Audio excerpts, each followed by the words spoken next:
All right, Garrett Tenney in Chicago for us. Thank you. Fox News has reached out to Oberlin College. We have not this hour yet heard back. Let's go ahead and bring in Republican presidential candidate Nikki Haley, former South Carolina governor and ambassador to the United Nations. Madam Ambassador, thanks for joining us. You said during the debate last week, I want to quote you, the idea that we have biological boys playing in girls' sports, it is the women's issue of our time. Can you unpack that for us? Absolutely. First of all, we should all rally around Coach Russell. I mean, God bless her for standing up and speaking truth.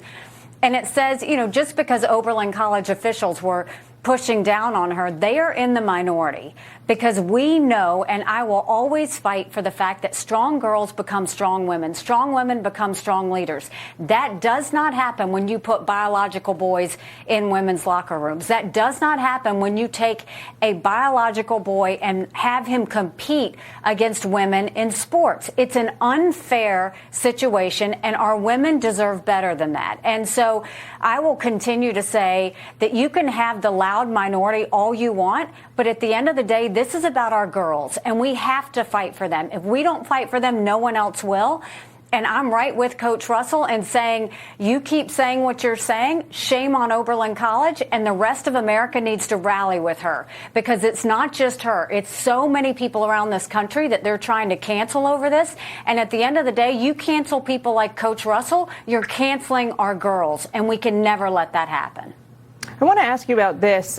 Politicians' age, generally speaking, and their fitness for office has been an issue in the spotlight recently. You yourself have called for a competency test for candidates for office in D.C. who are older than 75. I want to get your reaction to what we saw happen yesterday. Senator Mitch McConnell froze up for nearly 30 seconds while addressing a group there in Covington, Kentucky. What are your thoughts? It's sad. No one should feel good about seeing that. Any more than we should feel good about seeing Dianne Feinstein, any more than we should feel good about a lot of what's happening or seeing Joe Biden's decline. What I will say is right now the Senate is the most privileged nursing home in the country. I mean, Mitch McConnell has done some great things, and he deserves credit, but you have to know when to leave. That is why I'm strongly in support of term limits in this country. I think that we do need mental competency tests for anyone over the age of 75. I wouldn't care if they did them over the age of 50. But these are people making decisions on our national security. They're making decisions on our economy, on the border. We need to know they're at the top of their game. You can't say that right now looking at Congress. You can't say that when you have people who stay forever and refuse to leave. It's not healthy for us, and it's showing. It's showing on our country. It's showing in the lack of border control. It's showing in the inflation rise with the spending that's happening. It's showing in the fact that people feel less safe. That's a big issue. We need to start getting new faces, new voices, younger generations involved in our government, and we need to have everybody else understand when it's time to go. I guess my question, Madam Ambassador, my follow-up to that is who, in your estimation, would be the sort of neutral arbiter who would gauge in the event of a fitness test whether somebody passed? I ask because Senator McConnell's physician put out a memo a short while ago saying he is perfectly fit to carry on unimpeded, fulfilling his duties. So if one professional's opinion there, I mean, who's going to override that?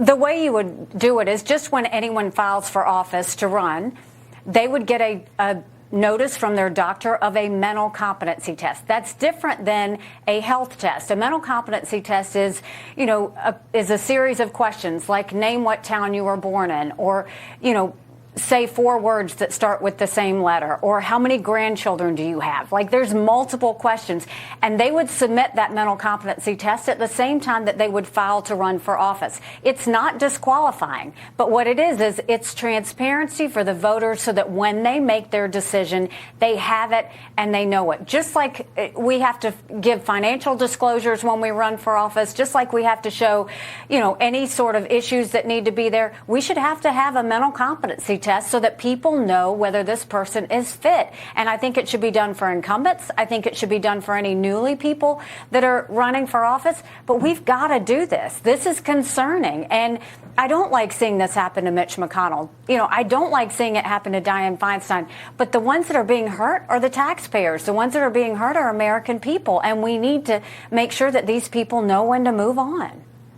Quick question before I let you go. You've been feuding with Vivek Ramaswamy about his military position when it comes to the United States versus Iran and a sort of future potential military conflict. Can you distill for us the heart of the difference between you and Ramaswamy? I mean, look, he has shown that he's naive. The idea that he doesn't think we need to continue to partner with Israel, the idea that now he's saying that we shouldn't worry about Iran getting a nuclear bomb and we shouldn't defend ourselves against Iran. And no one understands that. And it's naive to say, oh, we're going to go to Russia and tell them you quit playing with China. It's just not accurate. And I'm always going to take the side of Israel. I'm always going to take the side of us being strong when it comes against a terrorist group that says death to America. He's completely wrong on this, and the American people see that. All right, Ambassador Haley, we got to leave it there. Thanks for taking time with us this afternoon. Thanks. Go to NikkiHaley.com and join us.